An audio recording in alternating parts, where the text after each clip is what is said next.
Et alors, bon, je suppose que vous voyez des chiffres défiler. Ouais. Il y a 5, ouais, voilà, 5, 4. Alors, je vais vous dire à quoi ça correspond. C'est Jocal, voilà, 5, 5, voilà. Et Jocal, depuis un moment, l'émission commence toujours par un décompte traditionnel. Et ce décompte traditionnel, avant d'envoyer le générique, eh ben, il va partir, vous allez voir. Alors, on va le lancer officiellement maintenant. Jocal, tu es prêt? On y va. 5, allez, ok. 4, 3, 2, 1, Calling Station numéro 35, c'est parti.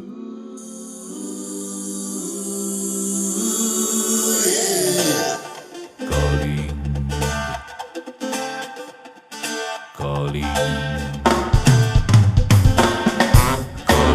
Station.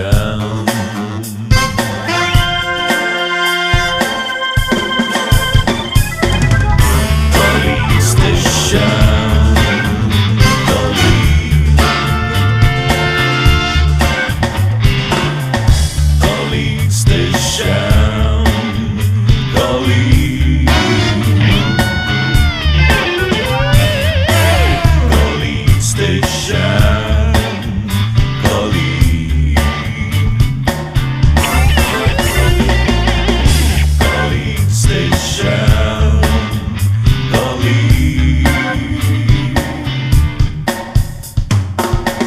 Voilà, c'est la Calling Station numéro 35. Bonsoir à toutes, bonsoir à tous. Alors, j'espère que vous allez bien. Donc ce soir, je vais recevoir des gens peu fréquentables. Je préfère vous prévenir tout de suite. Ce sont des gens qu'on pourrait surnommer ironiquement les commères du poker. C'est des vraies balances. S'ils sont dans une pièce où vous êtes également, méfiez-vous d'eux puisqu'ils répètent tout ce qu'ils entendent et décrivent tout ce qu'ils voient. Les commères, ça fait du commérage, mais en l'occurrence, on va plutôt parler de covérage en bon franglais. Et ce sont les insiders du poker, les journalistes du tapis vert, les tireurs de couverture à eux.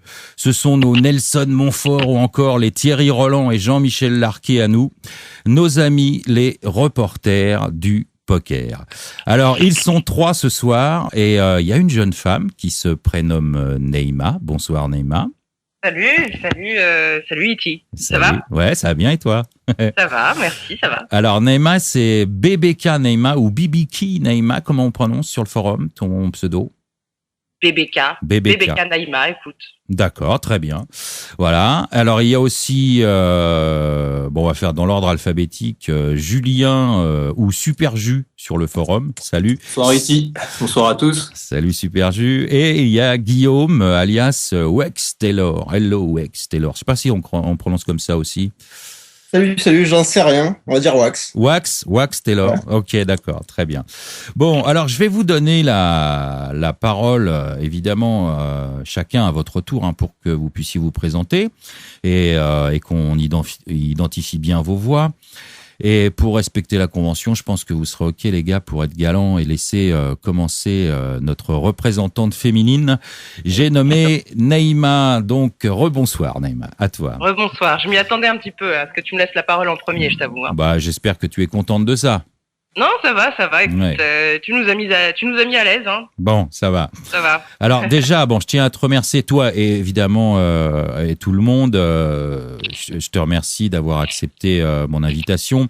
Merci à toi. Alors, étant musicien, moi, à la base, et en ce moment, il y a un topic d'ailleurs assez intéressant sur le jazz, hein, sur le forum. Quand je prononce ton prénom, je pense immédiatement à John Coltrane. Alors, je ne sais pas s'il y a un rapport, mais c'est un standard bien connu des jazzmen. Exactement. Et j'ai Jocal qui dit +1. Ouais, Jocal aussi. D'accord. Mais peut-être pas par rapport à John Coltrane, en fait. Ah, je sais pas. On verra ça plus tard. Il dit +1 pourquoi alors? Non mais parce que Jocal, son truc c'est les chiffres, t'as vu, hein, des fois il faisait 5, 4, 3, donc +1. Voilà. Ah si, il disait ça par rapport à John Coltrane. Ok, d'accord. Il y a des amoureux du jazz sur le forum, avec d'ailleurs une belle programmation et un beau topic qui commence avec les standards de jazz. Et je pense qu'on a cité John Coltrane évidemment, qui est un des plus grands dans sa catégorie. Alors, Neima, on aimerait bien pour commencer commencer à en savoir un peu plus sur toi. Est-ce que tu pourrais nous faire un petit descriptif de ton parcours, nous expliquer comment tu en es arrivé à faire ce job? Ouais, c'est un peu le poker, c'est un peu du pur hasard. Je viens de la télévision en fait à la base. Ah. Je travaillais, j'ai commencé il y a 8 ans en télé. Je me dirigeais vers la presse écrite. Mais heureux hasard, voilà, je me suis retrouvée en télé où j'ai bossé pour des types vraiment pas fréquentables pour le coup, du style Marc-Olivier Fogiel ou Carl Zéro. D'accord, ouais, très bien. Emmanuel Chin, qui a été quand même un bon parrain. Et après ça, je me suis retrouvée sur le web, à bosser sur des sites, faire de la rédac pour des sites, pour M6 Musique, parce que juste avant, j'avais été aussi programmatrice musicale sur France 5, sur une émission interactive, etc., qui mélangeait du web et de la télévision. Donc mon truc, c'est vraiment en fait la télé et le web. D'accord. Et j'arrive à Malte, donc voilà, moi je vous parle en direct de Malte, et donc du coup je me drogue de mon jocal, non. Mais donc voilà, j'arrive à Malte il y a 2 ans et je découvre le poker et depuis ça m'a plus lâché. Et j'ai évidemment décidé de mettre à profit mon expérience, mes compétences dans ce domaine, quoi. C'est-à-dire que j'ai commencé par tout simplement en écrivant, tu vois, en faisant de la rédac pour des petits sites, et de fil en aiguille, je me suis spécialisée plus plus sur la thématique féminine. Et j'ai créé un blog qui s'appelait Les Tatas Flingueuses, qui a pas mal marché. Enfin, sympa, oui. Ouais, joli succès d'estime, qui a été élu blog meilleur espoir de l'année 2010.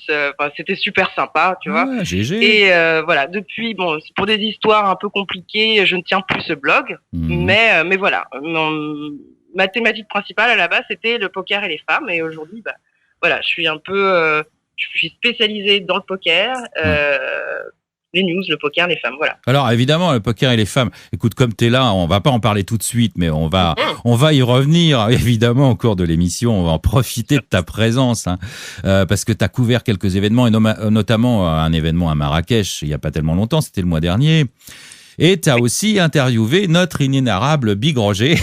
Ouais. Et alors, je pense que tout le monde l'a vu sur le site, cette interview. Si vous l'avez pas fait, allez la rechercher. Et donc, on va parler de tout ça, bien sûr, mais pas tout de suite. On va y revenir tout à l'heure, parce que je pense qu'il y a 2-3 mots à dire.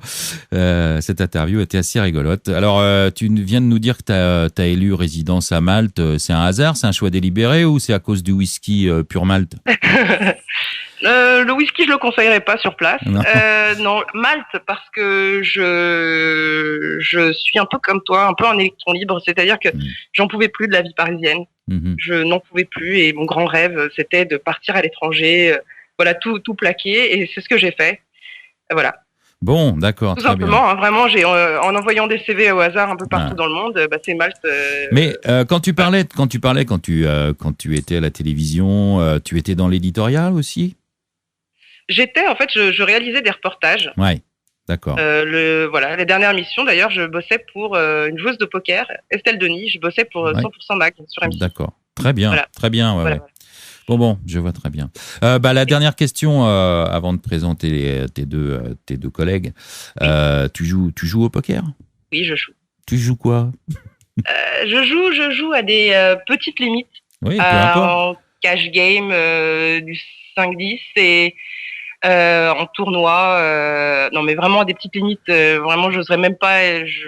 Non, mais il y a pas de honte à ça. Il vaut mieux jouer aux petites limites d'ailleurs quand on commence, pour éviter de se broke, de toute façon, et pour apprendre. Oui. Et tu joues du No Limit Hold'em ou tu joues d'autres variantes? No Limit Hold'em. D'accord. Exactement. Très bien. Bon, merci Nema.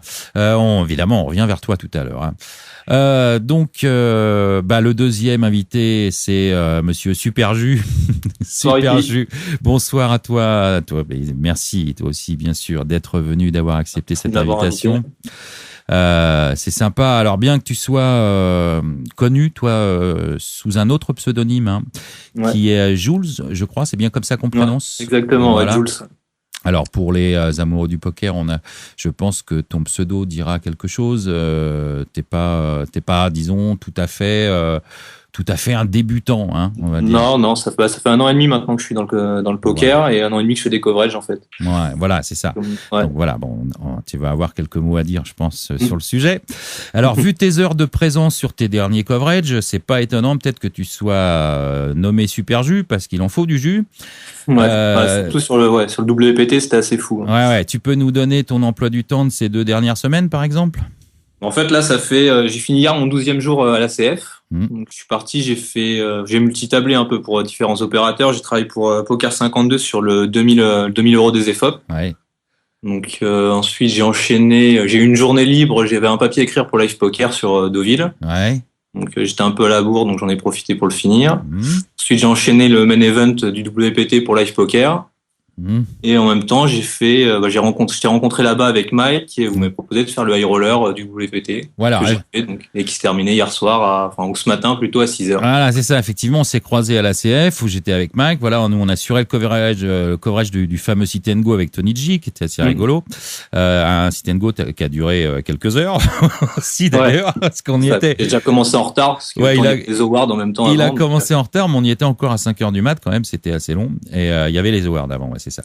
Et t'étais déjà là bien avant, on s'est croisés à ce moment-là, et t'as enchaîné donc toi ensuite le lendemain, et je t'ai vu encore ce matin écrire vers 6h du matin où t'as à peu près fini à cette heure-là, quoi. Juste avant de se pendre, ouais.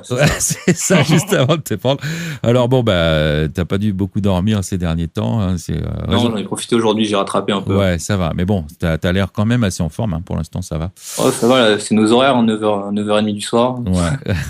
Bon, ce que je disais, t'es pas un parfait débutant, toi, hein. Ça fait déjà 1 an et demi que tu te balades là-dedans.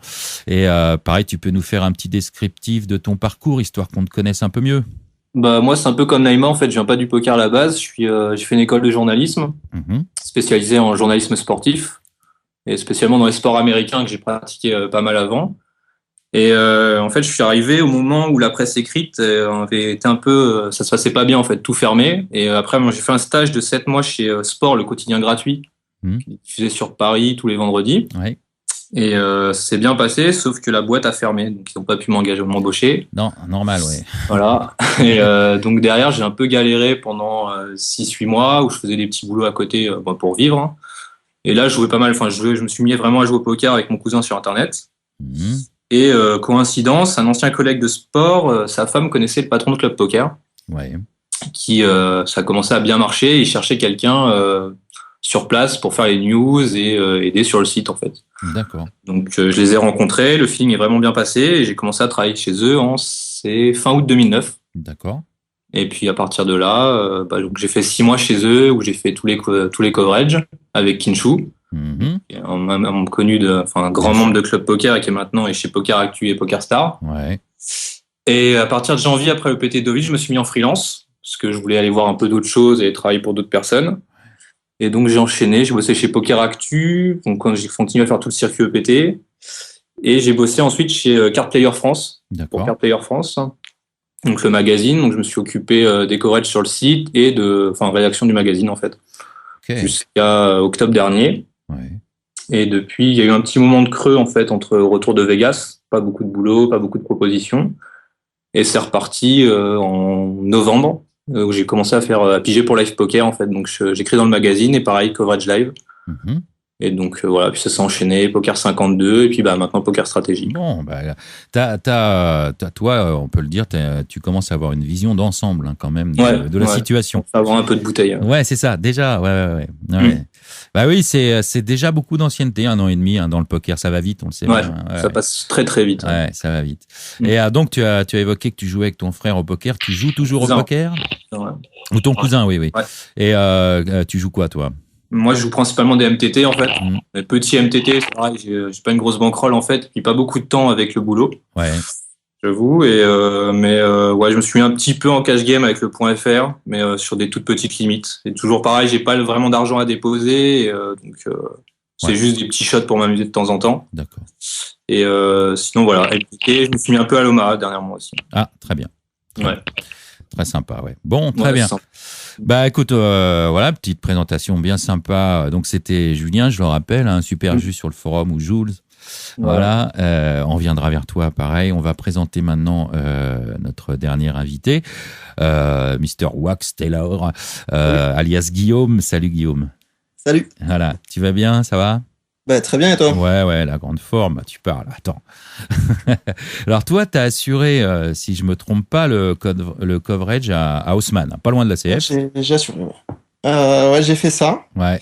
Alors, je vais faire ma petite présentation, hein, je pense. Ouais, bah si tu veux, on peut commencer par ça. Ouais. Ça va être plus simple. Ouais. Comme mes deux camarades, moi, j'aime pas du poker à la base. Non, Et toi non plus. Neymar, je viens de la téloche, en fait. Remarque, tu sais, c'est rare que les gens viennent du poker. À un moment donné, on se met à jouer au poker, mais de là à dire qu'on vient du poker, c'est pas évident quand même. C'est pas faux. Hein. Ouais.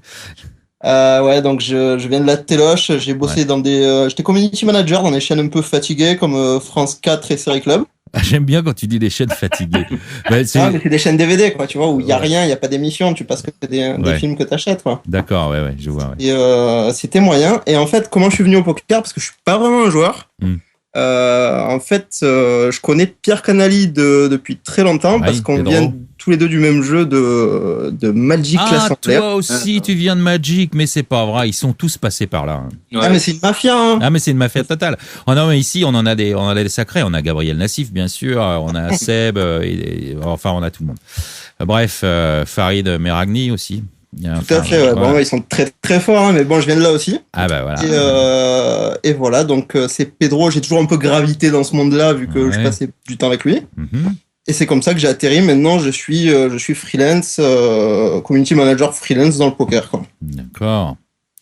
Mais alors, community manager, ça n'a rien à voir avec le fait de couvrir des événements, de faire du reportage. Bah, c'est-à-dire que ça veut pas dire grand-chose, community manager. Tu peux faire un peu de tout et n'importe quoi du moment que c'est sur le net, quoi. Je fais un peu de forum, je fais des coverages, je fais ce qu'on me demande de faire, quoi. C'est le nom fourre-tout, quoi. Absolument. Enfin, l'appellation. Et bon, moi, comme j'aime bien écrire, plus c'est long et plus c'est des coverages et plus ça me plaît, quoi. D'accord. Ouais, ok. Ouais. Donc l'écriture, c'est un truc qui te plaît. C'est ce qui te plaît le plus d'ailleurs là-dedans. C'est la rédaction. Ouais, c'est la rédaction, ouais, bien sûr. Enfin, je veux dire. Tu vois, j'ai eu des blogs, des machins comme ça, tous les trucs pourris que tout le monde a fait, quoi. Ouais, c'est d'avoir le retour des gens, c'est super intéressant, quoi. Et donc voilà, la semaine dernière, j'étais au France Poker Series à Haussmann. Voilà, c'est ça. Alors, en France Poker Series, tu as fait un très beau coverage, d'ailleurs. D'ailleurs, je le dis à tous les deux, Super Jus, tous les deux, vous avez commencé pour Poker Stratégie, vous venez de commencer là. Et les deux, vous avez super bien bossé. Donc déjà GG, hein, c'est bien. Non, c'était vachement agréable à suivre, chacun avec votre façon de faire. Et là, à Haussmann, on était pas mal représentés. Il y avait quelques poker stratèges qui étaient là. C'est pas mal passé pour vous. Hein. Et dont pas mal de poker stratèges qui sont des joueurs online d'habitude, qui faisaient leur premier event quasiment en live, hein, ou leur tout premier ou deuxième ou troisième. Et on a deux TF. On a Fowan qui a fait, il me semble, 7e du high roller. Si je me souviens bien. Fowan est sorti un peu plus tard que ça. Ou plus tard. Il a été 10e, je crois, ou 11e. 10e ou 11e. Bon, il a été quand même super loin. Il a pas fait TF. Ah, mince alors. Bon, c'est pas grave. Et il y a Montoya qui a fait 4e de l'événement Gold. Ça, tu l'as peut-être pas suivi celui-là, mais c'était juste avant. Ouais, je couvrais pas lui. Et bon, bref. Alors, on a quand même, un bon résultat pour des premières sorties live, c'est quand même très chouette. Et d'ailleurs, j'en profite pour annoncer que je suis en train d'organiser une émission avec Fowan justement. On va essayer d'organiser ça la semaine prochaine avec Gabriel Nassif aussi et Free Clover qui est son agent. Montoya, j'aurais bien voulu l'inviter, mais il fait l'IPT voilà. Alors donc, puisqu'il est à Malte aussi, lui, c'est un voisin de Neymar. Et donc, à moins qu'il ait bust dans la première heure, il pourra pas être là, quoi. Donc, je lui souhaite pas, en tout cas, au contraire. Donc, bon, la semaine prochaine, a priori, on aura donc ça pour parler, notamment avec Fowan, qui a pas beaucoup d'expérience. Et il paraît qu'on l'a pris pour un Scandinave, d'ailleurs, comme il est blondinet. Toute la journée. Hein. Et toute la journée, c'est un mec du Nord, mais il est tout jeune et puis il est quand même assez friand des 3 bêtes et 4 bêtes light. Il a dû jouer assez aggro et tout le monde l'a pris au départ pour un Scandinave, il paraît. Ouais. C'était rigolo. Ouais. Donc, tu as couvert cet événement, toi. Ouais. Voilà. Et puis, je sais pas, peut-être j'ai pas entendu quand tu as dit, mais il y a Jérôme Wan de chez vous qui a fait 4e aussi au main event. Ouais, c'est surtout ça. Il y a une TF. Première sortie, quoi. Eh ben oui, c'est lui, c'est Fowan. Non, c'est pas Fowan, lui. Ah si, il me semble. Enfin, alors il faudrait qu'on me le confirme dans le chat. Là, je vois pas le chat, mais à mon avis, c'est bien lui. Enfin, on verra bien. Alors, les EFOP Gold, je sais que 4e, c'est Montoya.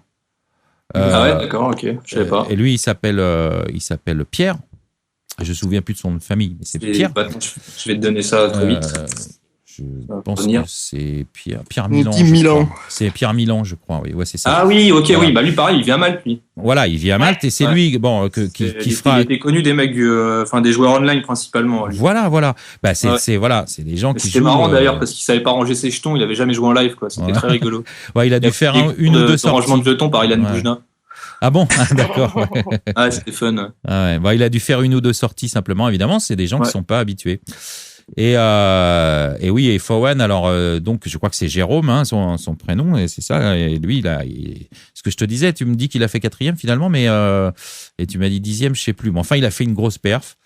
Donc bon, bah voilà, c'est lui qu'on prenait pour un Scandinave. En fait, je pense, si je ne me trompe pas, que c'est deux personnages différents, quoi. T'as Jérôme Owen qui a fait 4e du main. Ouais, voilà. Fowan, c'est notre type que j'ai cover dans le week-end voilà. Et enfin dans la semaine. Et lui, il a busté vite du main et il a fait 10e du high roller. Ah voilà, c'est ça, 10e du high roller. Ouais, parce que il y avait eu tellement d'événements que j'ai tout mélangé moi aussi. Tu vois, parce qu'entre Haussmann, la CF et tout ça, bon ça. T'avais les mêmes joueurs qui faisaient l'un ou l'autre, quoi. Ça bustait du FPS, ça courait au WPT, inversement, quoi. Et je me souviens, il y avait Lockstack qui était en finale, il y a qui voulait. Lockstack, il a fait une Roger Abellian, quoi. Ouais, il était énorme dans le WPT, il est parti dans le FPS, il a monté une tonne de jetons avant tout spew la première journée. Ouais. Il a quand même réussi à faire ITM sur le WPT et il fait 4e du high roller. Alors il a multitablé en live, hein. Ouais, c'est ça. Et comme Bazou, qui une fois qu'il a fait 2e de l'event, il est parti de l'autre côté, il a 10 minutes en voiture. Juste avant la fin des Let's Registration et il s'inscrit et il était chip leader à la fin du D1. Et voilà. Il a joué 2 niveaux de moins que les autres, il a monté des jetons en 2 ans. Enfin, lui c'est pareil, c'est énorme ce qu'il a fait là. Hein. Bon. Ah ouais, c'était impressionnant. Hein. Parce que lui, c'est pareil. Bon, on le connaît en tant que joueur de cash game, surtout online, ça c'est sûr. Un des meilleurs. Et là, il arrive en MTT depuis un mois à peine. Et puis là, il commence à faire des perfs. Ah ouais, il claque sa première perf, quoi. Ouais, c'est génial. C'est génial pour lui. Hein. GG à lui, quoi. Voilà. Bon, ben voilà. Bon, en tout cas, c'était vachement sympa à suivre. Hein. C'est coverage, je vous le dis, vous avez bien bossé, c'est super. On va peut-être poser un petit peu des questions générales sur votre boulot. Maintenant qu'on vous connaît un tout petit peu plus, la première question qui me vient à l'esprit, ce serait quelles sont, d'après vous, hein, évidemment, les qualités nécessaires pour être un bon reporter? Je sais pas, il y a une question idiote, moi. Enfin, ça peut paraître idiote, mais je la pose quand même. Tant pis, hein, j'ai pas peur du ridicule. Le ridicule ne tue pas. Est-ce que vous pensez qu'il faut, par exemple, être un bon joueur soi-même pour être performant? Moi, je dirais que oui. Oui. Ouais, complètement. Je suis pas certain. Ouais. Je pense qu'il faut connaître le poker parce que bon, tu peux pas être lâché là-dedans comme ça. Ouais. Mais après, il y a des mecs en fait, c'est vrai, des joueurs, à la base, c'est des joueurs qui veulent tenter de venir faire du coverage parce qu'ils trouvent ça marrant. Ouais. Et au final, ils ont pas les qualités pour rapporter ce qui se passe, quoi. Enfin, faut connaître le poker, c'est évident, mais après être très bon joueur soi-même, je pense pas que ça soit. Bon. Ouais, je pense que bon joueur. On n'est pas là pour donner notre avis sur ce qui se passe en fait. On est là pour rapporter des faits, d'écrire aux gens, mais je vais pas me permettre par exemple je parle pour moi de juger un joueur, quoi. C'est c'est important. C'est pas mon boulot, quoi. Je suis pas joueur moi-même. Enfin, je me considère pas comme un joueur pro, donc. D'accord, très bien. C'est mon avis, quoi. Il y a trop de fanboys qui font ça, quoi. Et oui, voilà, ouais. Alors, essayez d'être impartial, quoi. Ouais, voilà, c'est ça. Ouais. Et mais les qualités nécessaires quand même, il en faut justement. Alors bon, pas forcément être un bon joueur. Évidemment, il faudrait connaître un petit peu le poker. Faut être joueur de toute façon. Et là, c'est qu'on aime le poker. Voilà. Mais quelles seraient pour vous les principales qualités pour faire ce boulot? Tout de suite, je dirais l'endurance. Ouais. Faut être patient. L'endurance, je confirme, hein, j'en ai pas fait beaucoup, j'en ai pas fait autant que vous, mais alors dis donc, on est resté sur place 12 ou 14 heures, hein, et puis alors quand on enchaîne ça plusieurs jours, c'est vrai qu'il faut être endurant. Hein. Exactement, se coucher tôt, chaque fois. Bah, quand tu peux, quoi, très tôt le matin, tu veux dire. Oui, très tôt au petit matin. Quoi. Oui, c'est ça. Voilà. Ouais. On le disait tout à l'heure, une bonne culture pokeristique. C'est vrai que j'ai dit bon joueur, mais très bon joueur. Moi, je pense qu'il faut être... il faut jouer, mais vraiment, quoi. Peut-être tu voulais dire... C'est comme ça que t'as que tu te fais une bonne culture pokeristique. Ouais, plutôt connaisseur. Tu te l'as fait sur place aussi, parce que moi je vois quand j'ai commencé, moi je regardais principalement le poker à télé, donc je connaissais les grands noms, tu vois, les stars. Ouais. Mais grâce à Kinshu, bosser avec Kinshu, il m'a appris un peu, en gros les live stars, tu vois ce que je dis, parce que lui il avait fait beaucoup de trucs pour vrai déjà. Et au fur et à mesure tu apprends, quoi. Maintenant c'est vrai que moi j'arrive sur un tournoi, je connais la quasi-totalité des mecs, mais c'est parce que j'ai bossé, quoi. Ouais, tu vois les têtes, tu arrives à mettre un nom maintenant. Tu peux pas tous les connaître, puis de toute façon en plus il y en a 25 qui arrivent chaque semaine. Donc, Mais t'as eu la chance d'être guidé. En fait, j'ai commencé, moi je suis arrivé en fin août, et tout de suite je suis allé au PPT Cannes sur le main event. Oui. J'ai été lancé dans le grand bain là-dedans et on a enchaîné sur le PT Barcelone. Donc c'est vrai que c'était. Ah mais t'as fait 2 gros tournois d'entrée, toi. Hein. Ouais, c'est chouette, c'est bien. C'était pas prévu, et puis ils ont eu besoin de quelqu'un, donc on a fait les 3 premiers jours du PPT Cannes, et après on a enchaîné sur le PT Barcelone parce que les deux étaient se chevaucher à l'époque. Ouais, c'est ça. C'est vrai que c'était pas mal. Comme autre qualité aussi, on dirait écrire vite.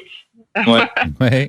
Être travailleur. Voilà. Travailleur, parce que les joueurs, s'ils arrivent à midi, nous, faut être, après, c'est chacun, faut être là à 11h, préparer le texte d'intro, aller prendre sa place, regarder ce qui se passe, et puis on finit encore 1 heure après tout le monde, quoi, le temps d'écrire la fin. Ouais, exactement. Donc, les pauses, je dirais un bon sens du relationnel aussi, parce que surtout quand tu as des gros fils, tu peux pas être là, avoir toute l'action. Il faut que tu aies des gens à qui tu puisses aller parler, qui te racontent un peu tout, quoi, tu vois. Exactement, c'est vrai. C'est vrai. Voir les joueurs, c'est ça. Je pense que c'est un point très important que tu viens de soulever. C'était Guillaume qui parlait là. C'est exact. Voilà. C'est bien, Guillaume. C'est vrai. C'est vrai. Mais quand on parle d'écriture aussi, il y a l'écriture, savoir écrire vite, savoir bien écrire. Mais je dirais aussi de plus en plus trouver son style, parce que les coverage, il s'en fait de plus en plus. Et moi, je crois que moi personnellement, je me cherche. Hein. Alors là, tu abordes la question du style dans toutes les disciplines. Il faut avoir son propre style. Et c'est vrai que le trouver. Tu arrives pas sur un tournoi, à mon avis, en disant bon, alors aujourd'hui le style de mon coverage ça va être ça.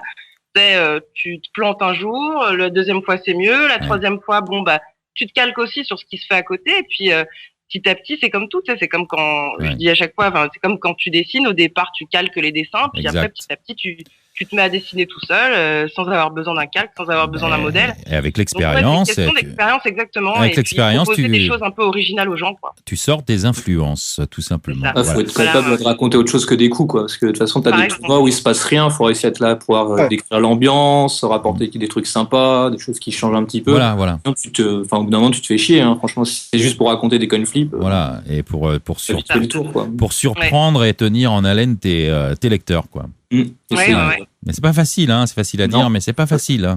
Non, c'est un métier, il y en a beaucoup qui oublient en fait. Absolument, c'est un vrai métier. C'est une question de temps, mais c'est un milieu en plus, c'est une question de motivation, je pense plutôt, parce que t'as des mecs. Moi, je me rappelle. Faut être motivé pour faire ça. Sur le club poker, sur le forum, c'était marrant. C'est vraiment énorme, t'as beaucoup de monde et t'as des mecs qui vraiment ils arrivaient, salut, c'est sympa ce que tu fais, moi j'aimerais bien faire le même métier que toi. Mais moi je vais pas voir mon garagiste demain, lui faire tiens c'est sympa, t'as les mains dans le cambouis, je vais faire pareil. C'est ça, ça s'apprend quoi. Les mecs ils oublient que c'est, après c'est vrai qu'il y a pas beaucoup de vrais journalistes qui ont fait les diplômes dans le poker, qui ont passé le diplôme. Mais on n'apprend pas à écrire du jour au lendemain, on n'apprend pas à se motiver à être là 15 heures debout, à raconter des coups, à raconter ce qui se passe. Tout à fait. Ils arrivent, ils font c'est cool, je vais raconter des coups, puis en bout de 2 secondes on le voit plus parce qu'il est en train de regarder, il passe 1 heure à regarder une table, à regarder son pote. Il va voir que les mêmes mecs tout le temps, et puis au bout de 6 heures, il en a marre, donc il rentre chez lui, quoi. On en a vu, il y en a un paquet, de faux couvreurs sur le circuit, quoi. C'est assez rigolo. Oui, mais en général, et puis ils reviennent jamais, quoi. Donc, voilà, c'est ce que j'allais dire. En général, ces gens-là, tu les vois plus, quoi. Ouais, mais après, des fois, ils font une mauvaise pub parce qu'ils justement, ils ont donné l'impression aux autres que, tout le monde peut faire ça, en fait. Ouais, alors que c'est pas vrai, quoi. C'est comme si on disait, un joueur de poker, je vais voir le hacker, c'est facile, ou l'onné, tu cliques sur ta souris, tu gagnes des sous, tout le monde peut le faire. Ouais. Non. Ouais. Ils ont quelque chose en plus, quoi. Et puis après, chacun sa profession, quoi. C'est un métier.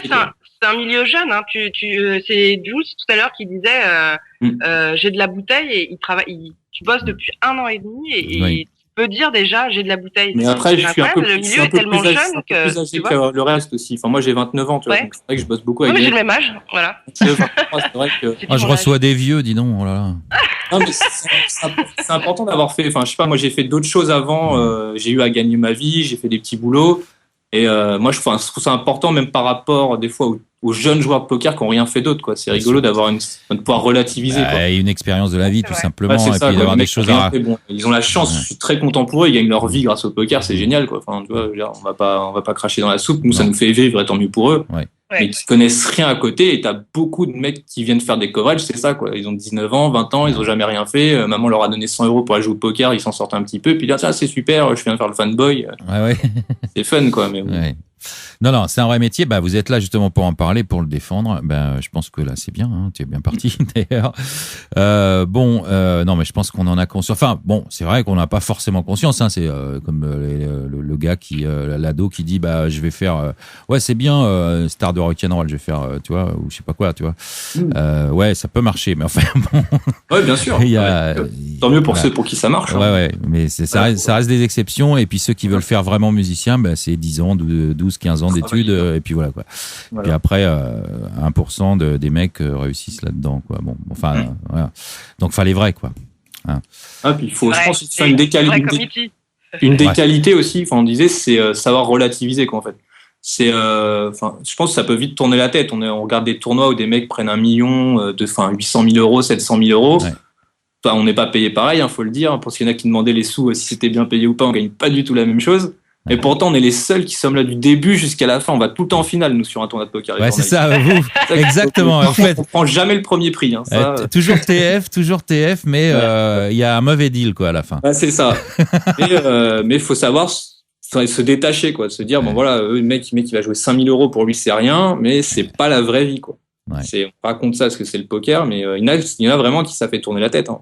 Ils se rendent pas compte de. Enfin, on dit c'est rien. Ils veulent vivre la vie de joueur alors qu'on n'a pas les moyens de vivre la vie de joueur. Quoi. C'est rien pour certains, mais on en a parlé ici. Il y a pas mal de joueurs. On a évoqué, on va pas citer de noms, mais qui ont des noms et qui sont à moitié broke. Hein.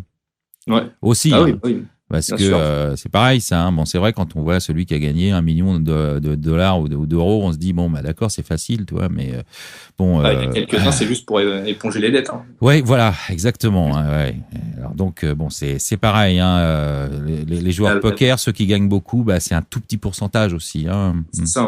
Il y en a pas beaucoup qui jouent, qui payent plein pot les buy-in aussi. Hein. Exactement. Il y a Staking qui se développe de plus en plus maintenant.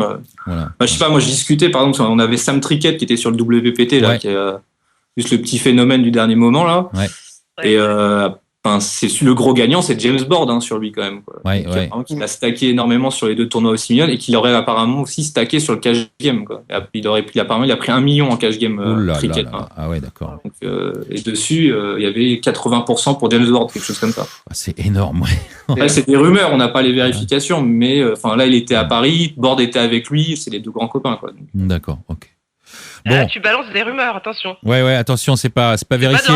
C'est de l'information pas vérifiée. Pour nous, quoi. Mais on peut pas tout dire non plus, on en connaît beaucoup. Non, on a dit qu'on faisait pas de presse à scandale, hein, attention. On fera du chantage plus tard quand on aura besoin. C'est notre métier, quand même.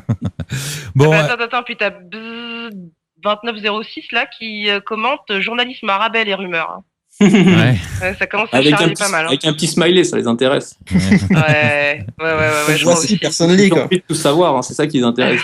Ils flip, ils veulent savoir qui couche avec qui. Ouais, c'est ça. Ça, j'en ai des pas mal aussi. Tiens, alors on va pouvoir faire un petit enchaînement comme ça, parce que les enchaînements, ça fait partie du métier aussi. Hein.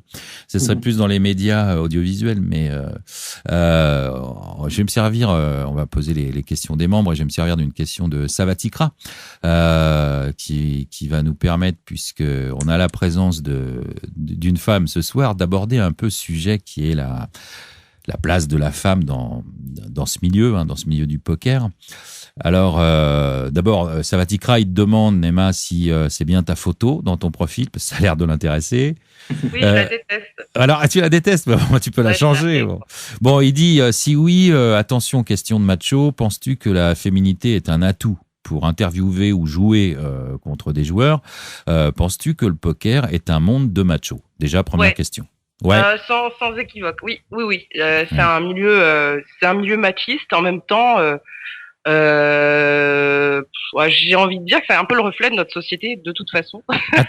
T'as un avis tranché, alors. Particulièrement le poker, mais c'est normal. C'est pas qu'il est forcément machiste, en fait. J'abuse un peu, tu vois, je caricature, mais. Tu grossis le trait. C'est un milieu d'hommes, et puis, après, pour ce qui est d'être avantagé ou pas, lorsque tu es une femme et que tu t'adresses à un joueur, je crois que tu sais, oui, il y a une sensibilité qui est forcément un peu différente et que tu tires des réponses qui sont du coup peut-être plus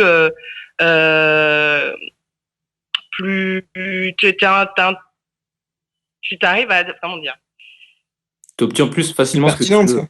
Peut-être plus facilement. Ils vont avoir plus de facilité à te parler, quoi. C'est ça. Ils se lâchent un peu sur l'aspect un peu. Ils se lâchent, ils se méfient moins. Peut-être, ils pensent pas qu'ils vont se faire piéger. Ils se méfient pas, quoi. Voilà. C'est pas facile, je pense, d'être une femme. Enfin, joueuse, c'est un truc, mais journaliste dans le poker, c'est pas simple. Parce qu'il y en a beaucoup. Pour beaucoup, la femme, c'est l'image de la femme de joueur qui est là soit en potiche ou qui est là pour trouver un porte-monnaie, quoi. Donc.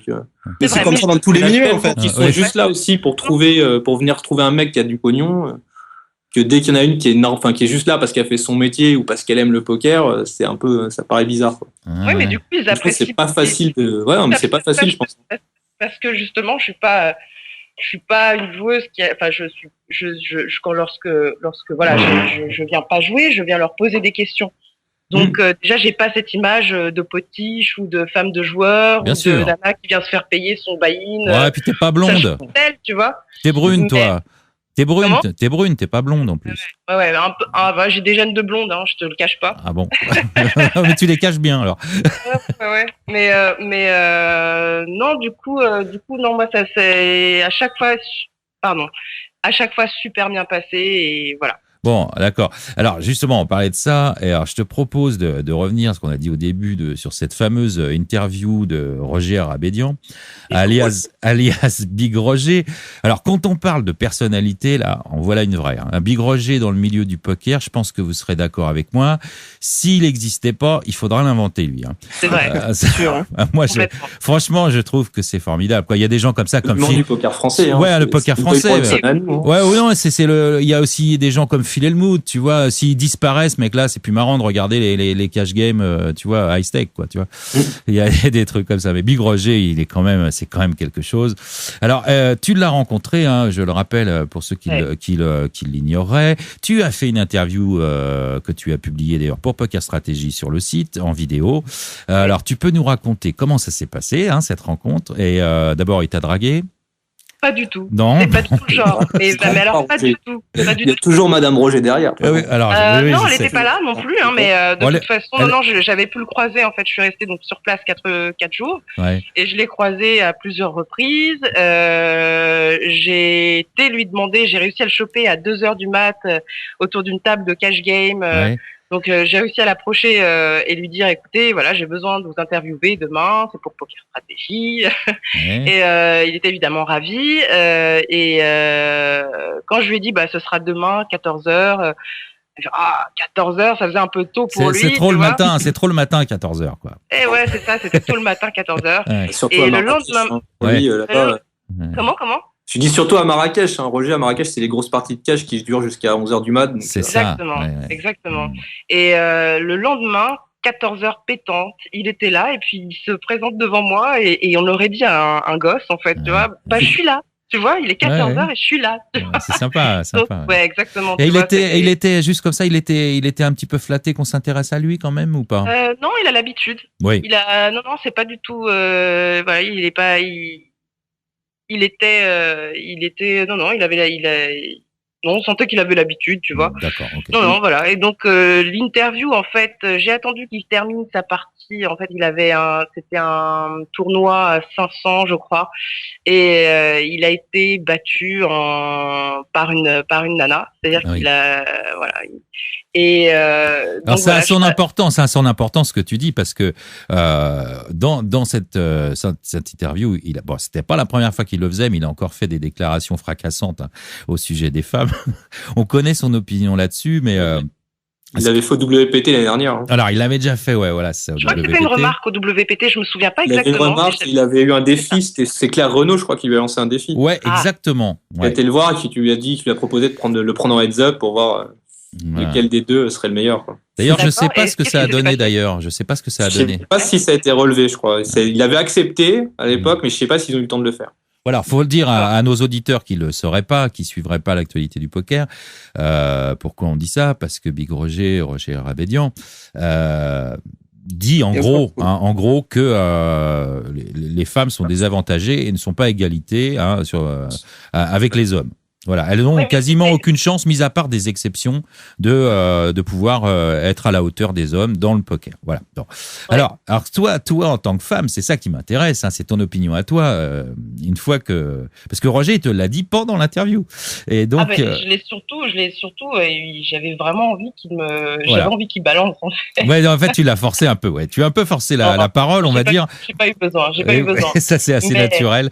Mais alors, toi, quelle est ta réaction en tant que femme? D'entendre ça. En tant que journaliste, c'est une chose, mais en tant que femme, d'entendre ça, comment tu perçois ce gars-là à ce moment-là, et qu'est-ce que ça te fait, quoi?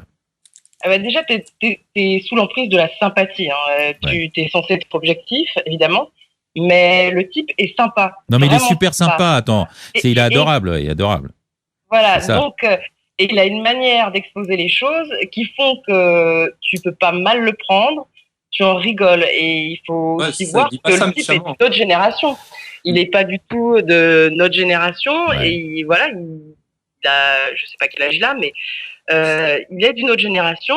Après, il a eu des arguments qui étaient parfois discutables et qui parfois se tenaient parce que lorsque je lui pose la question, il me dit il y a pas qu'à voir dans les sports, on fait pas pour un 100 mètres à une nana.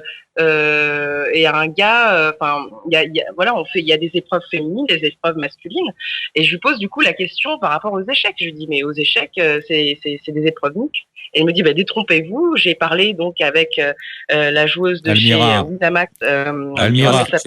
Exactement. Almira. Et donc il aurait eu une conversation avec elle et Almira lui aurait dit mais tu sais Roger, je crois que tu as raison parce que effectivement même aux échecs il y a des épreuves pour les femmes et pour les hommes.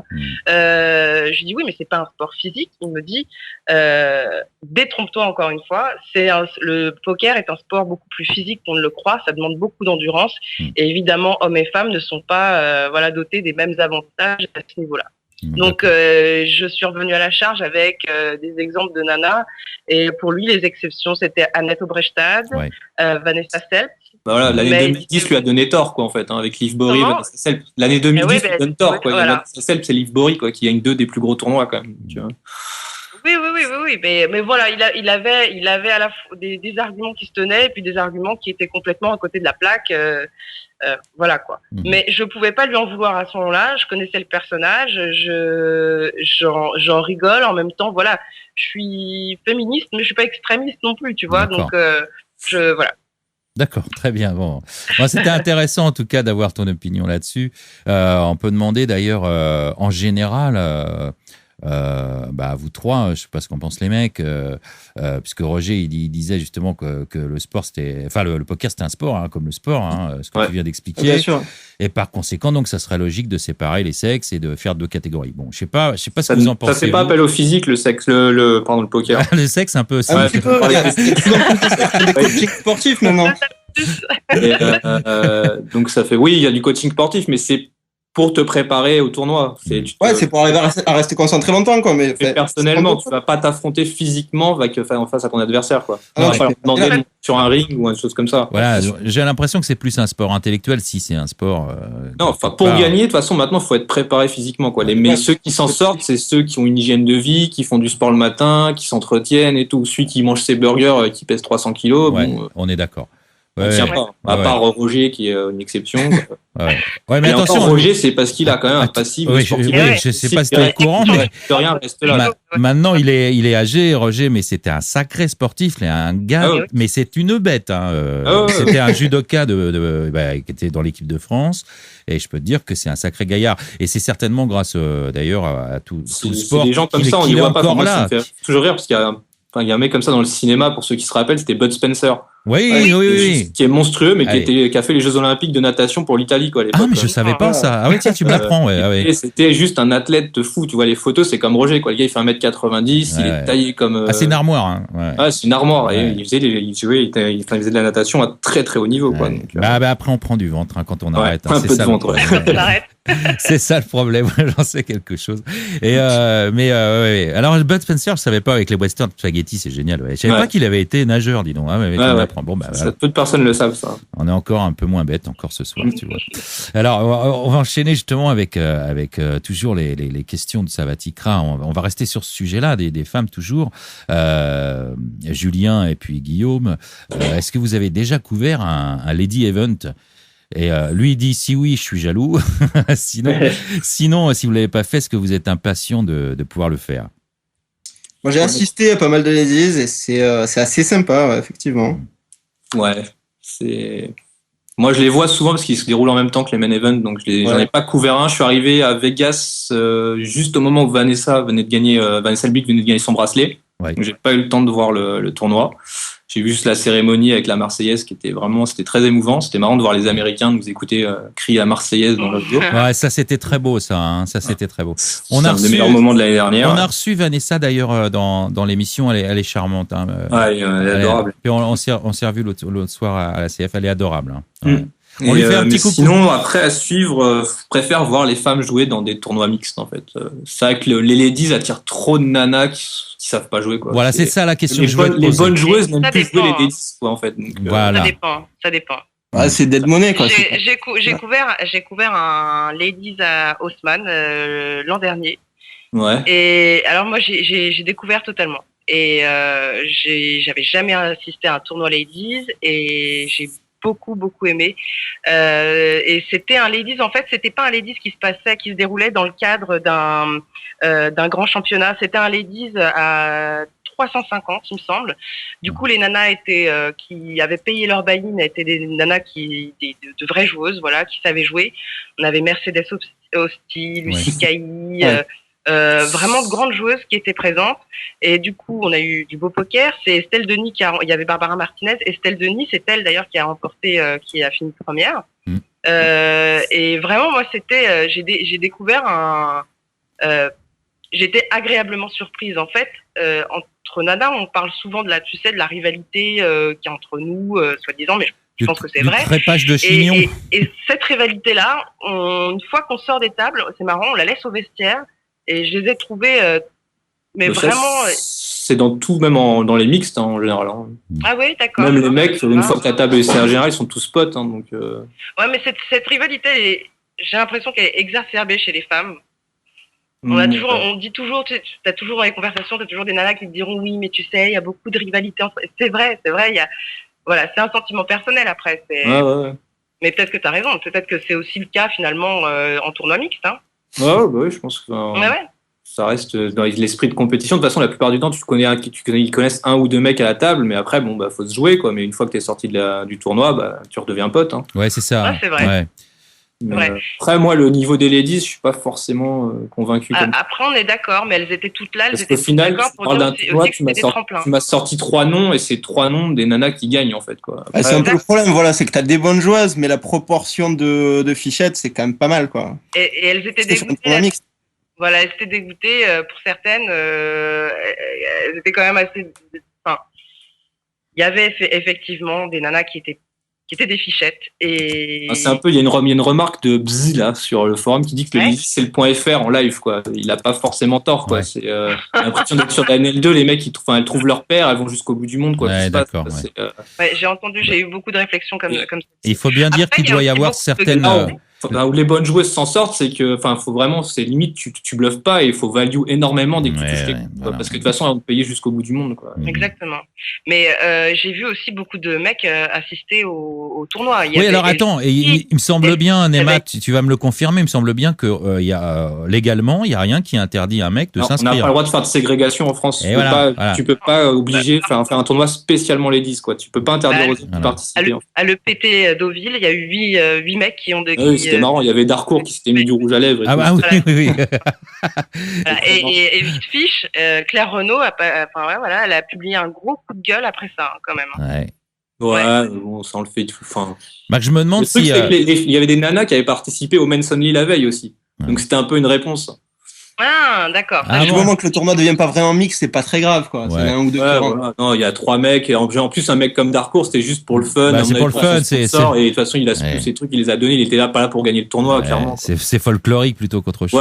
C'est ça. Puis c'était vraiment en réponse aux 3-4 nanas. Il y avait d'ailleurs Vanessa Elbut qui avait participé pour le fun au Men's Only la veille, quoi. Ah ouais, d'accord. Okay. Voilà. C'est rigolo. Ceci explique cela, alors. Voilà, c'était ça. C'est plus vraiment fun. Après, moi, je trouve que les nanas, si on dit que les nanas, ce qui est vrai, moi je pense qu'il n'y a pas vraiment de différence, même après peut-être qu'elles ont un peu de retard parce qu'elles n'ont pas eu l'occasion de jouer autant que les mecs avant. Je trouve qu'il ne faut pas faire de ladies, quoi. Si on veut considérer que les nanas sont l'égale des hommes au poker, qu'elles ont le même niveau et que tout le monde peut gagner, faut faire que des tournois mixtes. Ça sert à rien de faire des ladies ou des men's only, quoi. Je suis assez de ton avis aussi, ouais. Ça n'a aucun intérêt. Après, c'est juste de la com et c'est de la com, faire des ladies. Les ladies, ça doit attirer des filles qui viennent pas jouer les petits MTT parce que c'est plein de lifetards qui sont super misogynes et elles sont plus rassurées d'être qu'entre gonzesses, quoi. Exactement. Je pense que c'est vraiment pour la presse, pour faire des photos et tout. Il y a pas que ça. Il y a un côté marketing. On utilise effectivement les nanas comme non pas que. On utilise des nanas un peu comme des objets de valorisation. C'est un peu comme dans la pub. Tu sais, si tu vois un gosse dans une pub parler à la place des grands, ça. Je reprends, pardon. Je sais que c'est une émission directe, mais tant pis. Non, mais t'inquiète pas. C'est un peu aussi pour dissiper l'image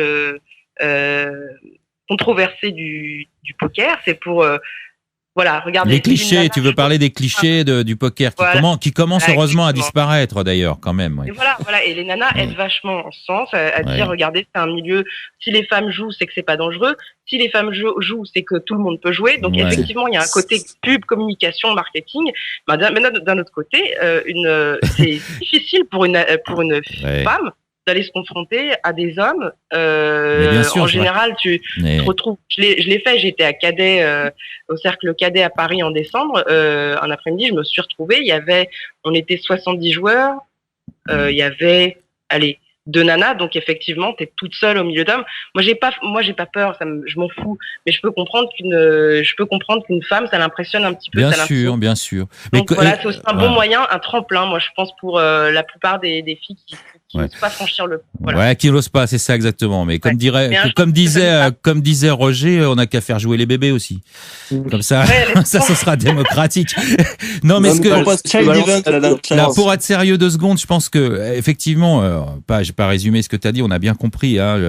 Mais c'est certain que ça peut amener des joueuses qui simplement par timidité ou par peur d'être dans cette ambiance que tu décris. C'est vrai que parfois il y a quand même des mecs qui sont un peu lourdingues. Il faut le dire, dans certains endroits, tu vois, des vieux lifestyles un peu chiants, faut le dire, qui se comportent pas forcément bien. Quand t'es un peu toute seule là-dedans, tu dois te sentir un peu mal à l'aise. Alors, je trouve que ça, au moins, c'est un côté positif, c'est que ça peut permettre de faire découvrir le poker à des femmes ou des jeunes filles qui n'oseraient pas le faire par elles-mêmes. Donc ça, pour moi, ça a un côté positif. Quant au reste, je suis de l'avis, je crois que c'était Super Julien, il y a Joule qui disait, je pense qu'il faudrait carrément, si on parle simplement du niveau du poker et du poker sur lui-même, sans rentrer dans ses considérations sociales, on va dire, je pense que il devrait pas y avoir de différence et on devrait avoir que des tournois mixtes. Voilà. Si notre société était une société où hommes et femmes sont vraiment sur un pied d'égalité, si on n'avait pas 30% d'écart de salaire entre les hommes et les femmes, oui, je te dirais ok. Mais là, on est pour le moment, c'est vraiment pour moi le milieu du poker, c'est vraiment le miroir de notre société. C'est vraiment ça. Pour le moment, on en est là. On a besoin de ladies. Voilà. Mais alors, c'est vrai que c'est le miroir de la société, si tu veux, quelque part, parce que, regarde, les entrées des events ladies sont beaucoup moins chères. C'est un peu comme les boîtes. C'est gratuit pour certaines filles. Et nous, on doit payer des sommes astronomiques, tu vois. Ouais, ça, c'est pas normal, ça. Attends, où elle est l'égalité? C'est dans les deux côtés, tu vois. Ah oui, bah oui. L'égalité est sur ton prize pool aussi, hein. Ouais, aussi, c'est vrai, ouais. Oui, ça doit pas être le même, effectivement. À moins qu'ils fassent des price pool garantis, peut-être mais ça m'étonnerait quand même. Bon. Enfin bref, bon alors je sais pas, passons. Vous savez que normalement l'émission est terminée, mais j'ai encore plein de questions à vous poser. Alors on va déborder un petit peu. Finalement, vous faites pas qu'écrire, vous êtes bavard aussi. Hein. C'est très bien d'ailleurs, hein, pour une émission de radio, ça tombe plutôt bien. Sans vouloir vous couper, on a fait un petit peu le tour du sujet avec les femmes. Tiens, j'ai un bon enchaînement pour un autre sujet. Après le sujet des femmes, je voulais parler de la frustration. Alors vous connaissez tous la célèbre maxime qui dit que la critique est aisée mais que l'art est difficile. Hein, ouais. Par exemple, dans le milieu que vous avez fréquenté, vous, la télé, ou le milieu de la musique, des arts en général, on dit souvent que les journalistes sont des artistes ratés ou frustrés. Ça arrive. Hein. C'est vrai. Hein, voilà. C'est vrai, alors, je vais pas vous dire que c'est le cas pour vous. Je vais pas vous demander si c'est le cas pour vous. Mais je vais me servir encore d'une question de Savatikra. Je vais vous demander, en fait, dans un sens général, si sans vous sentir des joueurs frustrés, vous avez tout de même à certains moments des frustrations. Et je vais citer donc Savatikra qui dit: s'ils sont amateurs, en parlant de vous, de poker, hein, bien sûr, ne sont-ils pas frustrés de ne pas pouvoir jouer certains tournois pendant que les autres le font? Pour moi, dit-il, leur job est un peu SM, sadomaso. Hein. J'aurais l'impression d'être un Somalien crevant la dalle en train de regarder un Américain obèse manger un super size McDo. Voilà, c'est facile, c'est ce qu'on disait au début, ça c'est parce que lui, il irait couvrir un tournoi en tant que joueur. Oui. Et que moi, je parle pour moi personnellement, mais moi mon métier c'est journaliste, c'est pas joueur de poker. D'accord. Donc, c'est comme si j'allais, je couvre la Coupe du Monde de foot et que je suis dégoûté parce que je suis pas sur le terrain. Ouais, c'est ça, c'est dégueulasse. Non, c'est pas mon métier. J'aime le poker, j'apprends énormément, j'ai énormément appris en regardant les mecs jouer. Ça me permet moi je pense de progresser et ça peut permettre de gagner un peu d'argent à côté si on a envie d'en faire. Enfin, c'est une passion. Mm-hmm. Et voilà, j'ai la chance de travailler dans quelque chose qui me plaît, mais mon métier c'est journaliste. Là où la frustration arrive, c'est juste quand, je sais pas, par exemple, on est sur une période, moi j'ai fait les World Series l'année dernière, t'es sur 1 mois et demi à Vegas, tu peux pas sortir tous les soirs, tu peux pas aller en boîte, tu peux pas, enfin, si t'es pas pote avec des joueurs qui ont la gentillesse et qui sont vraiment, c'est des mecs qui ont le cœur sur la main, ils t'invitent quand à certaines soirées, t'y vas pas parce que tu vas pas te prendre une bouteille à $1000, tu vas pas payer $300 l'entrée dans une boîte ou des choses comme ça. Voilà, Il y a un moment sur du long terme, quand tu couvres un événement pendant plusieurs semaines, au bout d'un moment, c'est un peu frustrant de te dire, tiens, fais chier, j'aimerais bien avoir une bankroll illimitée et me faire plaisir. C'est là que ça intervient. Mais après, non, dans le jeu, non, c'est les mecs, c'est bien, ils jouent un tournoi à 5000, mais j'ai pas les moyens de mettre 5000 € dans un tournoi, puis j'ai pas envie de les mettre non plus. D'accord. Ouais. C'est pas là où j'irais mettre mon argent, forcément. Donc, non, moi, je pense que, voilà, si on le considère, c'est là où on fait la différence entre les faux et les vrais couvreurs, quoi. C'est, mon métier, c'est journaliste et c'est de raconter du poker. Je suis très content de le faire, ça me permet de voyager, je suis dans des beaux hôtels et tout ça, quoi. Totalement d'accord. En fait, on a juste pas le même métier. Le seul moment où tu peux choper de la frustration, c'est quand à la fin, tu te rends compte que tu as partagé un petit peu la même expérience et que ta bankroll, c'est pas du tout la même que ceux qui l'ont fait. C'est là que tu vois que t'as une barrière, quoi. Ouais, voilà, c'est ça.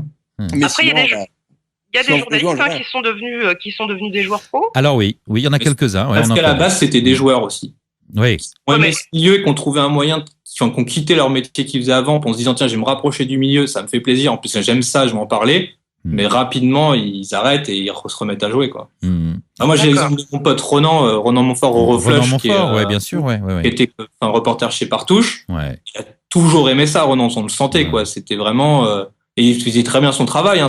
On s'entend super bien, on s'entend toujours très bien. Ouais. Mais il est mieux là en tant que joueur qu'en tant que reporter, je pense. Ouais. Et il y a des gens comme ça qui ont travaillé dans le milieu, comme je pense à Julien Bracard, aussi, voilà. qui maintenant a commencé à faire des perfs sympas et tout en tant que joueur. Et lui, il a vraiment navigué dans le milieu du poker un peu partout, d'ailleurs. Il y a Claire Renaud aussi, qui est vraiment bien sûr. le meilleur exemple, je pense. Ouais, Claire Renaud, tout à fait. Tout à fait. Bon, voilà, je pense que la réponse a été donnée.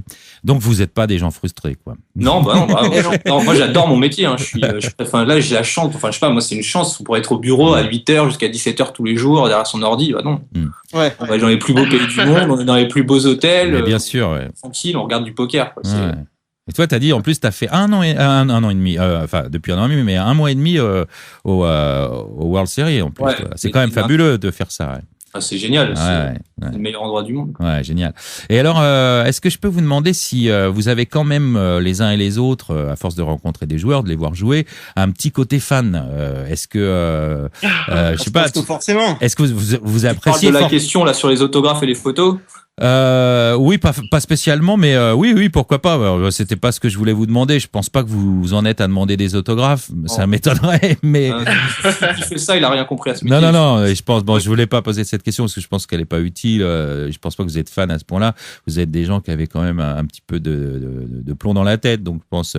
Mais par contre, vous pouvez, je sais pas, apprécier des joueurs plus que d'autres.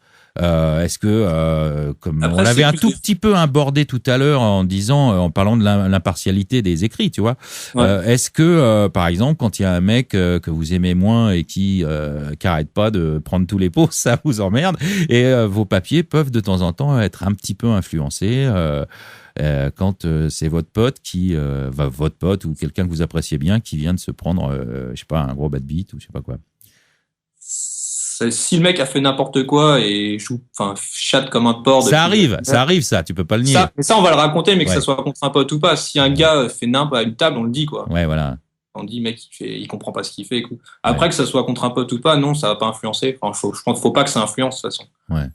Peut-être une ou deux fois, on va tous se laisser aller, mais normalement, non. C'est comme quand t'es autour d'une table finale ou que t'as des journalistes qui vont taper dans la main du mec. Ouais, c'est bien, t'as fait. Vous avez envie de leur dire, mais vous faites quoi, ça va pas ou quoi? C'est pas en train de regarder le bordel de ton pote, t'es en train de travailler, quoi. Oui, il faut pas sortir de son rôle. Non, mais c'est vrai que des fois, tu peux te laisser aller, quoi. Mais bon, a priori. Non, justement, faut pas, quoi. Après, on a des amitiés, il y a des amitiés qui se font parce qu'on a plus d'affinité avec certains joueurs. Moi, j'ai des mecs avec qui je m'entends très bien dans le milieu. Mais en dehors, après, on passe à table, on leur dit bonjour, on demande comment ça se passe, normal, quoi. Mais je vais pas plus en parler ou ne pas parler d'un autre parce qu'il joue pas mal.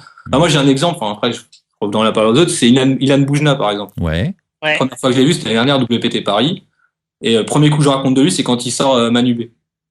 Il avait une attitude un peu limite en disant ouais, c'est bien, alors qu'il avait chaté un coup. Voilà, c'est bien, t'as gagné ton coup, tu sors un mec, mais tu te tais, quoi. Et je l'avais raconté dans mon papier. Et lui, ça lui avait pas plu parce qu'il lit tout.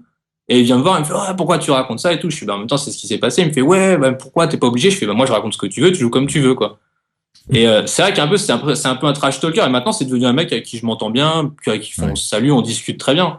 Mais à la base, j'appréciais pas sa façon de jouer. Ouais, ça a permis de briser la. C'est pas pour ça que je vais le descendre dans mes papiers. Ça a permis de briser la blague. Donc moi, je le dis, je suis pas fan forcément de comment il joue, mais dans mes derniers papiers, j'en ai parlé comme c'est quand même un des petits phénomènes du moment, qu'on aime ou qu'on n'aime pas, quoi. Bien sûr. Mais il y a Nuclem là qui fait une remarque intéressante et par rapport à ce que tu disais, le journaliste qui va toper dans la main du joueur qui va me gagner son pot, t'as un devoir de réserve.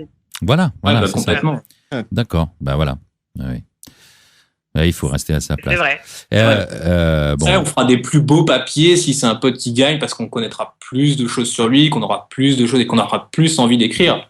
Mais ça restera impartial. Et alors chacun d'entre vous, est-ce que, alors en dehors de votre boulot, quand vous êtes sorti du boulot, en tant que spectateur simplement des joueurs de poker, est-ce que vous pouvez me citer vos joueurs préférés, ceux que vous aimez le plus, français ou pas d'ailleurs, ou étrangers, et pour quelle raison? J'aime bien Adrien Alain. Ouais, Adrien Alain, ouais. J'aime bien les petits lintards, et c'est un petit con, je dis ça gentiment, quoi, mais il est un peu arrogant et tout, et c'est d'une manière sympa. Ouais. Il anime toujours bien la table et voilà, il est assez sympathique, quoi. D'accord. Ouais. Il a la tête sur les épaules. Je l'avais interviewé quand il avait gagné la PPT Macao l'année dernière. Et c'est les mecs, c'est cool. Quand ils te disent voilà, j'ai gagné, j'ai mis l'argent de côté, je vais m'acheter un appart, le mec il a 22 ans, tu fais c'est cool, ça fait plaisir d'entendre ça, quoi. D'accord. C'est un mec sympa, c'est très gentil. Ok. Quelqu'un d'autre, Naïma? Oh, honneur Roger, Roger. Moi, c'est une femme. Non, mais j'ai parlé d'une femme. Il y a des joueurs que j'adore, mais Mercedes Hosti. Ah, d'accord, ok. Elle était au Harry Roller, je crois, d'ailleurs. Elle s'était qualifiée sur un SAT. à 1000. Ouais. D'accord. Ah ouais. J'aime le personnage, j'aime sa manière de jouer et j'aime sa philosophie aussi, surtout. Ok, très bien. Voilà, Bon, écoute, c'est un petit hommage que tu lui rends. Peut-être qu'elle écoutera. Ben voilà. Une whineuse un peu quand même, mais elle est super gentille. Bon. Whineuse, c'est-à-dire elle aime bien raconter ses bad beats, quoi. Donc elle raconte trop, quoi. Ah d'accord, elle pleure un peu trop. Elle pleure peu, mais c'est une nana très sympa et elle a vraiment, ce qui est important, c'est ce qu'elle a fait avant, quoi. Elle est pas là, elle s'est pas dit, voilà, je me lance dans le poker, je vais me broquer. Elle a pris une année sabbatique, je crois, ou deux, et parce qu'elle avait un vrai métier avant et qu'elle tente le poker. Ça, c'est bien. Ça, c'est très courageux. C'est pas facile de prendre ce genre de décision parce qu'elle a pas. Il y a beaucoup de gens qui la critiquent. Ouais, elle a pas 18 ans, attention. Voilà, il y a un parcours derrière. Et voilà, c'est ça. Donc c'est beaucoup plus facile quand t'as 18 ans que t'as rien fait, même si tu te broques, tu peux continuer à vivre. Tu vois, bon, elle avait un boulot, machin, elle a quitté le truc. Je veux dire, c'est courageux de sa part et c'est tout à fait respectable. Hein. Ça, c'est... Et puis je trouve qu'elle donne une bonne image aussi du poker féminin. D'accord. Voilà. Ok. Bon, très bien, merci. D'une manière générale, puisqu'on parle comme ça du droit de réserve, etc., comment vous êtes reçu par les organisateurs et par les joueurs quand vous avez envie de leur parler? Est-ce que tout ça se fait tout à fait d'une manière naturelle et sympathique, ou alors il faut faire du forcing de temps en temps? Non, c'est normal, c'est naturel, je pense. D'accord. Après, c'est pareil, s'il faut montrer que tu travailles, que tu fais pas n'importe quoi. Tous ces mecs quand ils t'ont vu sur plusieurs événements, qu'ils ont vu que t'étais sérieux, que t'étais cool, ils viennent te parler. Parce que de toute façon, c'est des gens qui ont le même âge que nous, quoi. Donc, pour la plupart. Bien sûr, oui. Donc, non, ils sont sympas. Et puis leurs organisations, après, il y a toujours quelques problèmes. Enfin, il y a quelques endroits où il y a quelques problèmes, mais sinon, en général, c'est bien, quoi. Ok, bon, ça va. Donc l'ambiance est plutôt bonne. C'est une bonne ambiance. Tout le monde s'entend bien, quoi. C'est génial. On a une façon. Ça participe au bien commun. Tout le monde a envie qu'on parle d'eux, quoi, que ce soit les joueurs. Parler d'eux. Et puis même, c'est des mecs sympas. Et c'était David Iquita qui avait dit l'année dernière au World Series, genre, de toute façon, on est comme les joueurs de poker, quoi. C'est tout. On dort moins longtemps et on gagne moins d'argent. Et on fait les mêmes journées qu'eux, quoi. Ça me fait penser aux gens qui font les lumières pour les spectacles. Ils arrivent avant tout le monde et ils repartent en dernier. Là, on est là pour les mettre. C'est la même chose. Ouais. C'est ça, on va les mettre dans la lumière. Et ils gagnent moins d'argent. Enfin, beaucoup moins que les grands vainqueurs, ça c'est clair. Ouais. Chacun son truc. Hein. Ouais. Si on voulait être joueur de poker, il fallait travailler et avoir le don. Ouais. Ah bah c'est pas fini, hein. Peut-être que. Bien sûr. Vous n'êtes pas morts encore. Hein. Vous avez encore un avenir, hein, les enfants. Hein. 29 ans pour les plus vieux. Ça va encore.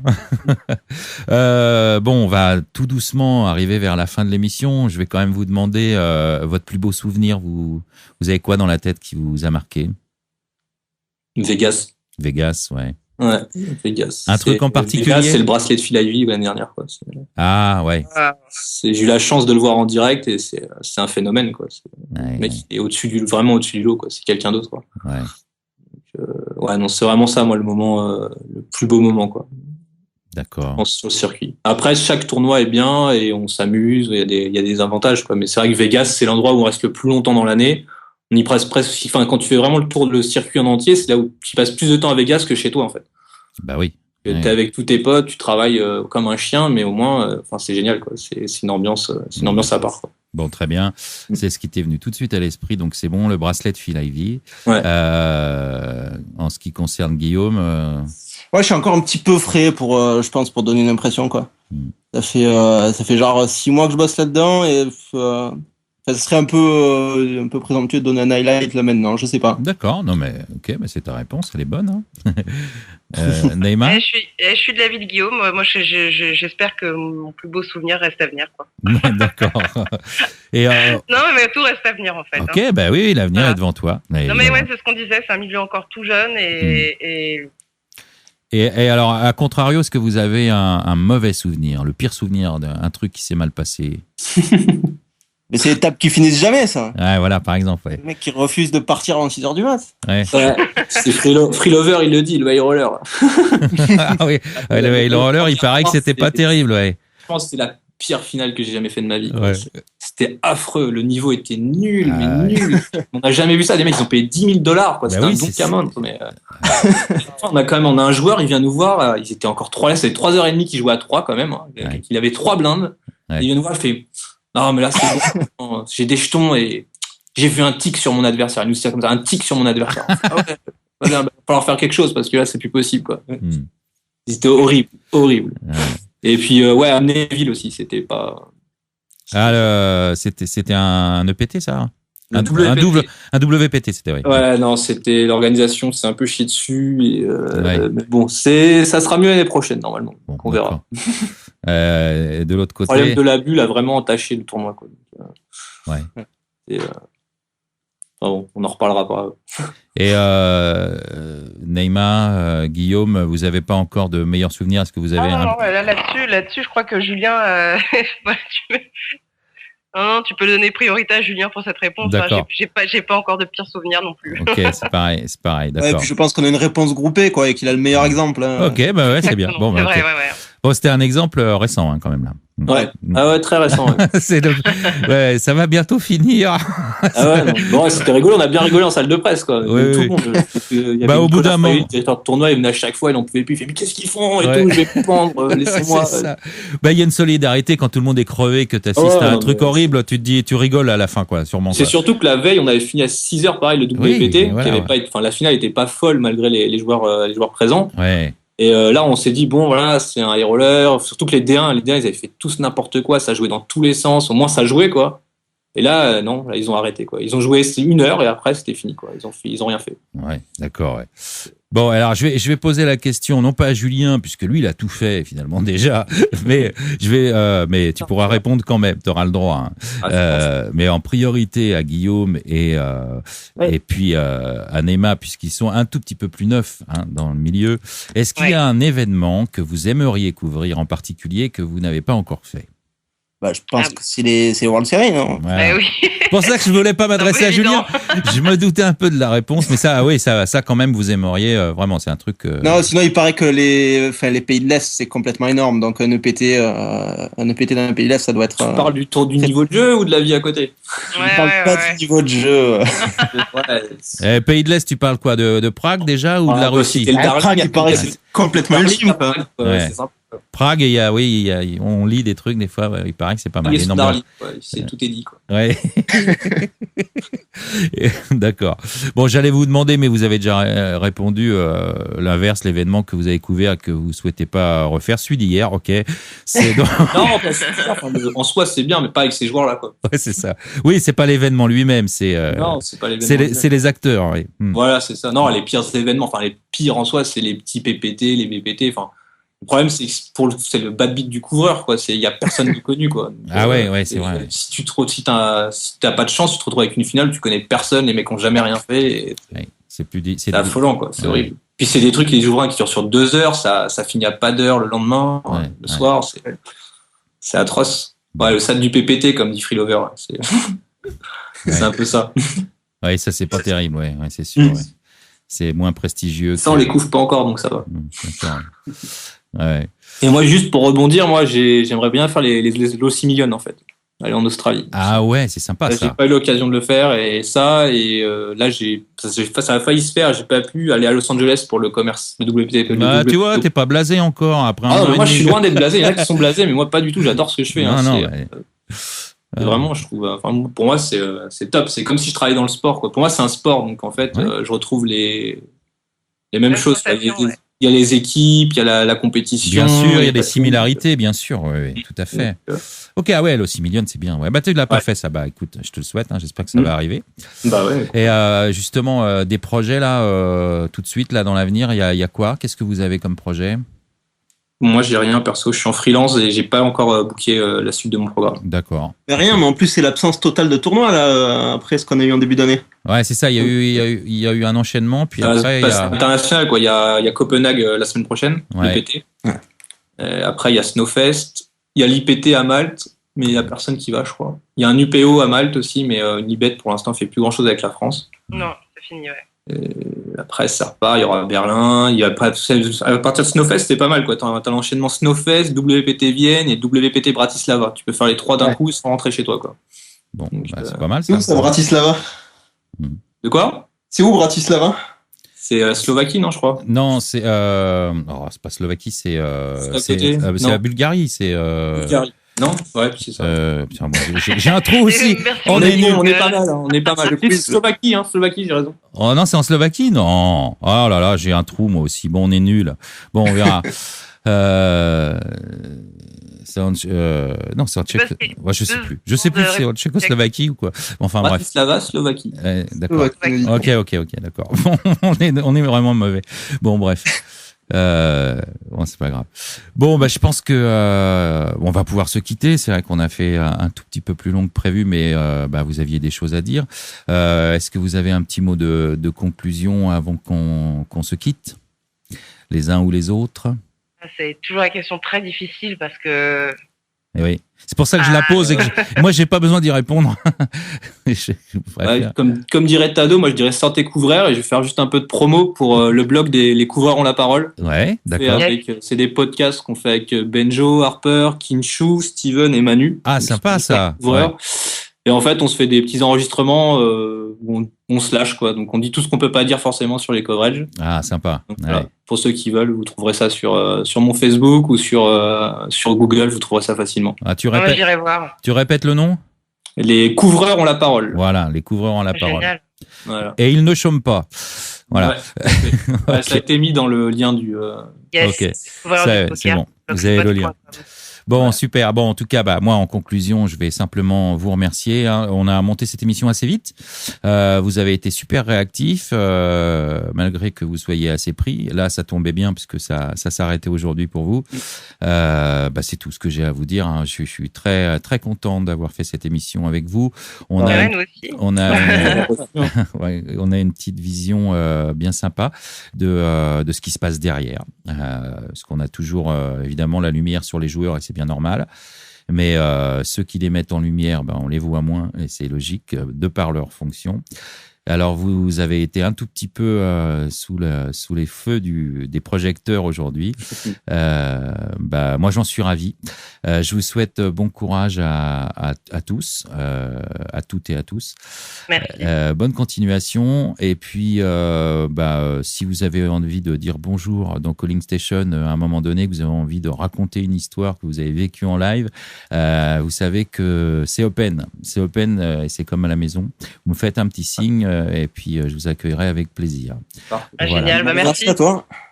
Merci à tous. Eh ben, je dis salut à tous nos fidèles auditeurs. C'était la Calling Station numéro 35. Et logiquement, si tout va bien, on se retrouve la semaine prochaine. Donc, comme d'habitude, good luck aux tables à tout le monde, que les bad beats vous évitent. Et à la semaine prochaine, si vous le voulez bien. Ciao. Bye. Calling Station. Calling Station. Calling Station.